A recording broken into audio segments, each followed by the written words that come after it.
할렐루야. 40일 동안의 사순절 갈보리 기도회를 통하여 예수님의 십자가 고난과 죽음을 묵상하시고 주님의 크신 은혜와 사랑을 기억하고 경험하고 기대하는 광림의 건속들이 되시기를 주님의 이름으로 축원합니다. 오늘 말씀의 제목은 부활이요 생명이니입니다. 나는 부활이요 생명이니입니다.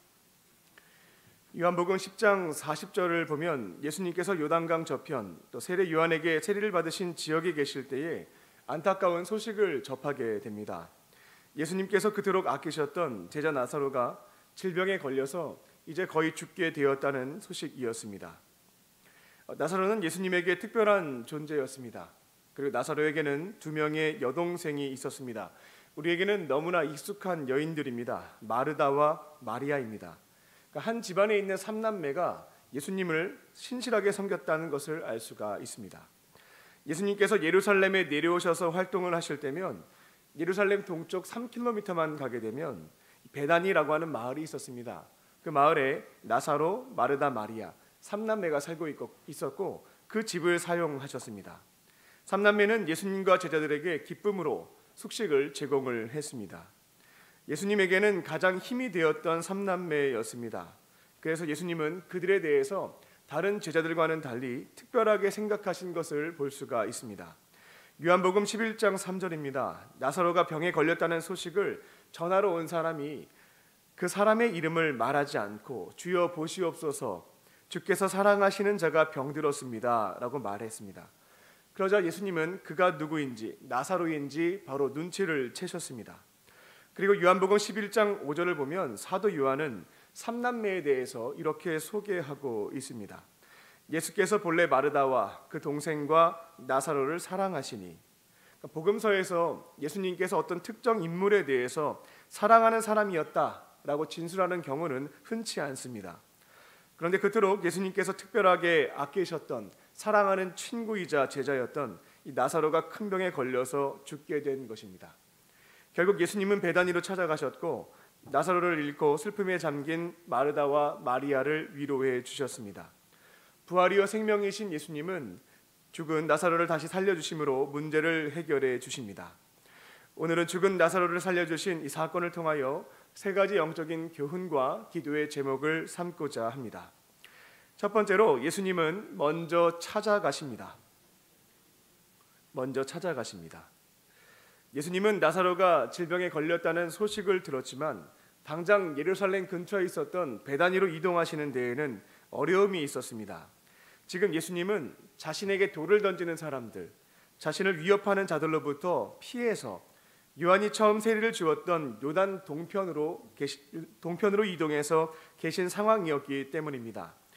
요한복음 10장 31절입니다. 유대인들이 다시 돌을 들어 치려 하거늘.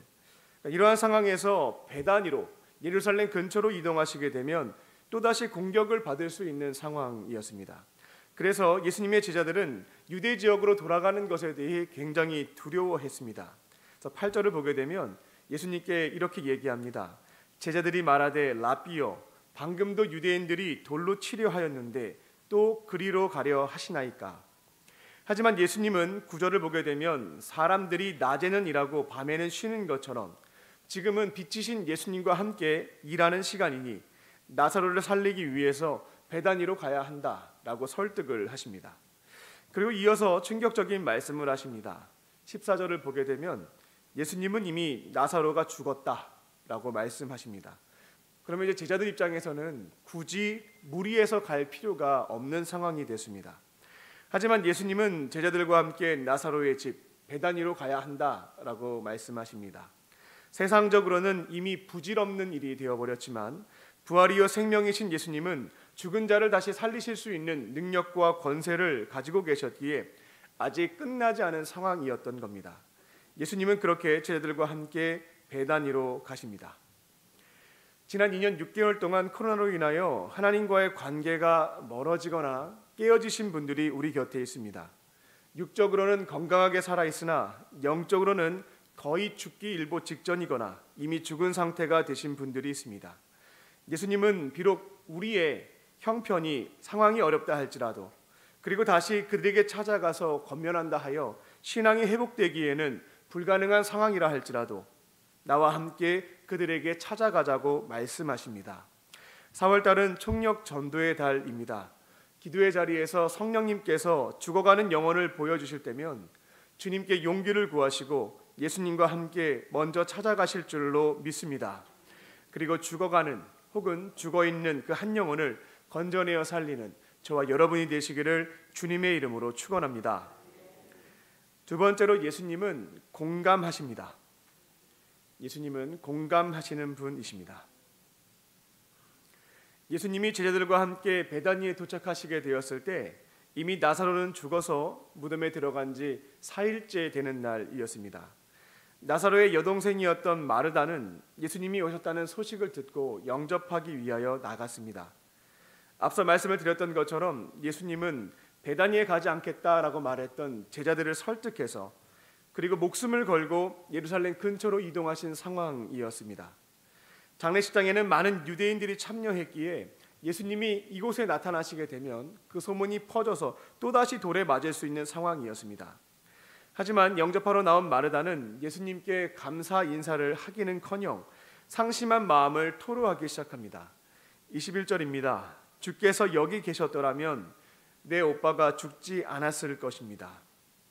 예수님은 조금은 당황이 되셨지만 사랑하는 오빠를 떠나보낸 슬픔에 잠겨 있었던 이 마르다의 심정을 충분히 이해해 주셨습니다. 공감하신 것입니다. 그리고 23절입니다. 예수님은 슬퍼하는 마르다에게 나사로가 다시 살아날 것이다 라고 위로와 소망의 메시지를 주시게 됩니다.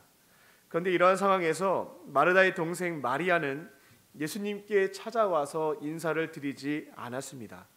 너무 상심이 커서 그랬을 수도 있고 상주인 언니가 나간 상황에서 그 자리를 지킨 것일 수도 있습니다. 하지만 다른 사람이 아니라 예수님이 오셨음에도 불구하고 나아보지도 않았다라고 하는 것은 이해가 되지가 않습니다. 본문 2절을 보면 마리아는 향유 옥합을 깨트려서 예수님께 붓고 머리털로 닦았던 사람이었습니다.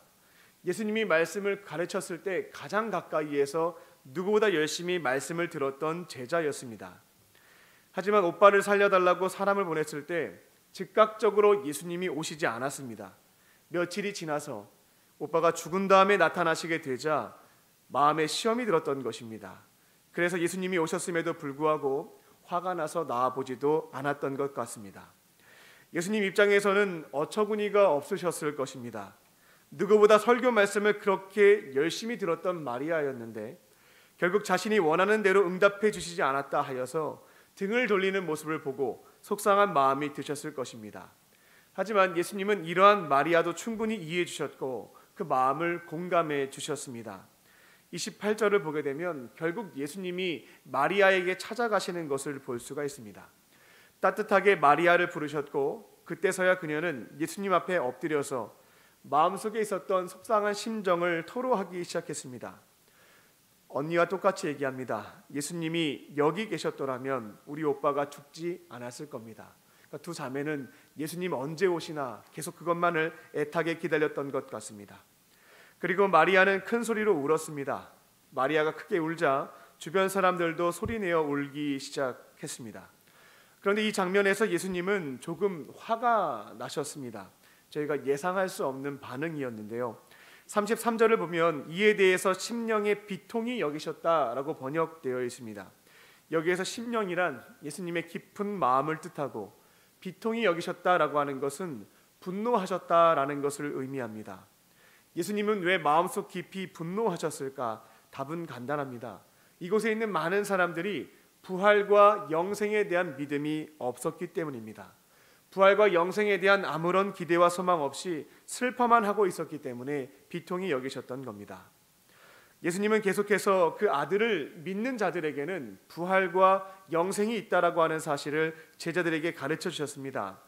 요한복음 3장 16절입니다. 이는 그를 믿는 자마다 영생을 얻게 하려 하심이라. 요한복음 3장 36절입니다. 아들을 믿는 자들에게는 영생이 있고, 요한복음 5장 24절입니다. 내 말을 듣고 또 나를 보내신 이를 믿는 자는 영생을 얻었고 심판에 이르지 아니하나니 사망에서 생명으로 옮겼느니라. 예수님은 제자들에게 계속해서 이 부활과 영생에 대해서 가르쳐 오셨다라는 겁니다. 하지만 마르다와 마리아와 그곳에 있는 제자들, 이 말씀을 수도 없이 들어서 알고 있었지만 문제는 믿지 않았다는 점에 있습니다. 알고 있었지만 믿지 않았기에 소망이 없었던 겁니다. 예수님은 죽음의 현장에서 주님의 제자들에게 부활과 영생에 대한 믿음이 없다라고 하는 것이 명백히 밝혀지자 마음 한편으로는 비통해 하셨지만 본문을 보게 되면 그것을 표현하시지는 않았습니다. 이 또한 이해해 주셨습니다. 믿음 없음에 대해서 훈계하지 않고 다만 그들을 긍휼히 여기셨다, 불쌍히 여기셨다라고 하는 것을 볼 수가 있습니다. 35절입니다. 그리고 예수님은 함께 우셨습니다. 목숨을 걸고 이곳에 왔는데 일찍 와주시지 않았다고 나아보지도 않았던 마리아, 그리고 그토록 힘들게 부활과 영생에 대해서 가르쳐 왔는데 결국은 죽음의 문제가 발생하자 부활과 영생에 대한 믿음이 하나 없음이 드러나는 이 허탈한 상황 속에서도 예수님은 그들의 마음을 그대로 함께 공감해 주신 겁니다. 슬픈 마음을 같이 느끼며 우신 겁니다. 그렇게 그들의 마음을 위로해 주셨습니다. 우리들도 4월 청력전도 기간 동안에 성령님께서 마음에 품게 하신 한 영혼에게 찾아가면 우리가 먼저 해야 될 것은 예수님처럼 그들의 이야기를 듣고 이해하고 공감하는 일인 줄로 믿습니다. 그들에게 복음을 전하고 권면하기 전에 먼저 그들이 하는 이야기를 충분히 듣는 겁니다. 그렇게 믿음이 좋았던 분이 이제는 전혀 믿음이 없는 사람처럼 말을 해도 일단은 이해하고 공감하면서 듣는 겁니다. 그리고 그동안 어떠한 어려움이 있었는지 외로움과 슬픔과 아픔, 상처, 고민, 분노에 대해서 듣고 그 마음을 함께 느껴주는 것입니다. 그리고 난 뒤에 이 모든 문제를 해결해 주실 수 있는 부활이요 생명이신 예수님께 나아가서 모든 문제에 대한 해결도 받고 구원도 받자고 권면하실 줄로 믿습니다. 그렇게 한 영혼을 건져내어 살리는 저와 여러분이 되시기를 주님의 이름으로 축원합니다. 끝으로 예수님은 문제를 해결해 주십니다. 문제를 해결해 주시는 분이십니다. 예수님은 가서 마르다와 마리아의 이야기를 들어주셨고 그 슬퍼하는 마음을 공감해 주셨습니다. 이야기를 듣고 공감하는 것은 우리도 할 수 있는 역할입니다. 그런데 예수님은 참 인간이실 뿐만 아니라 참 하나님이셨기 때문에 모든 문제를 해결하실 수 있는 신적인 능력을 소유하고 계셨습니다. 예수님은 죽은 나사로의 무덤에 가셨습니다. 그리고 하나님께 먼저 기도를 드리셨습니다. 그리고 무덤을 막고 있는 돌을 옮기라고 명령하십니다. 예수님은 말씀의 권세, 능력이 있으셨기에 그 말씀으로도 충분히 돌을 옮기실 수가 있었습니다. 그런데 굳이 그들에게 가서 돌을 옮겨 놓으라고 말씀하십니다. 예수님의 공생애를 보게 되면 예수님은 기적을 행하실 때, 즉 능력을 행하실 때 대부분 사람들을 통해서 일하시는 것을 볼 수가 있습니다.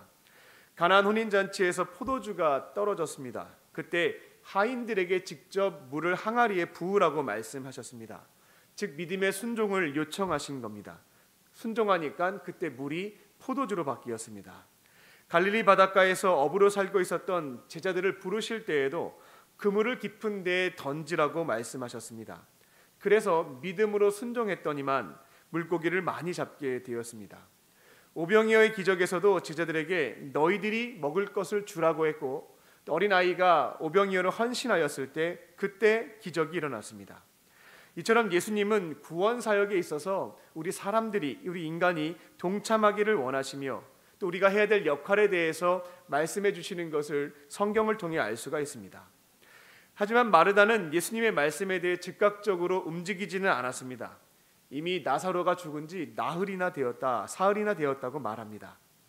그 당시 유대인들은 사람이 죽으면 다시 영혼에 돌아오고자 하는 소망 때문에 3일 동안 내버려 두었지만 4일째가 되면 떠났다라고 해서 이제는 죽었다라고 생각했습니다. 그리고 사람이 죽은 지 사흘이 지나면 시체가 부패하기 때문에 얼굴을 알아볼 수 없었기에 돌을 옮기는 것에 대해 만류했던 것입니다.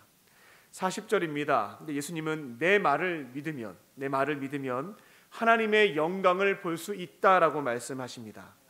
예수님은 상식과 이성을 넘어서 이 믿음을 요구하셨던 겁니다. 하나님의 말씀에 전적으로 순종하는 믿음이 있을 때에 하나님의 역사, 일하심을 볼 수가 있다라는 것을 알려주십니다. 이제서야 그들은 돌을 옮겼습니다. 예수님은 마르다가 돌을 옮겼을 때 큰 소리로 나사로야 나오너라 라고 선포하십니다. 그랬더니만 죽었던 나사로가 다시 살아나서 무덤 밖으로 나왔습니다. 돌아다녔습니다. 이제 4월 한 달 동안 하나님께서 마음을 주신 영혼을 위해서 기도하고 주님께서 가라고 하실 때에 찾아가서 그들의 이야기를 듣고 충분히 이해하고 공감합니다. 그리고 그들에게 복음을 전하고 교회로 안내하실 때에 하나님의 크신 영광을 보게 될 줄로 믿습니다. 우리의 작은 순종을 통하여 성령 하나님께서 역사하심으로 죽어있는 한 영혼이 구원을 받게 되는 기적이 일어날 줄로 믿습니다. 기도의 자리에서 예수님께서 주시는 말씀에 온전히 순종하심으로 죽어가는 혹은 죽어있는 나사로를 건져내어 살리는 저와 여러분이 되시기를 주님의 이름으로 축원합니다. 기도하겠습니다. 살아계신 하나님, 오늘 우리에게 하루를 더 살 수 있는 생명을 주시고 하루의 시작을 세상의 거짓 메시지에 기울이지 않고 살아계신 하나님의 말씀으로 열어가게 하시니 감사합니다. 기도의 자리에서 하나님과 관계가 멀어지고 끊어져 버린 한 영혼을 보여주실 때면 용기를 주셔서 먼저 찾아가게 하시고 그들의 이야기를 공감하며 듣게 하여 주시옵소서.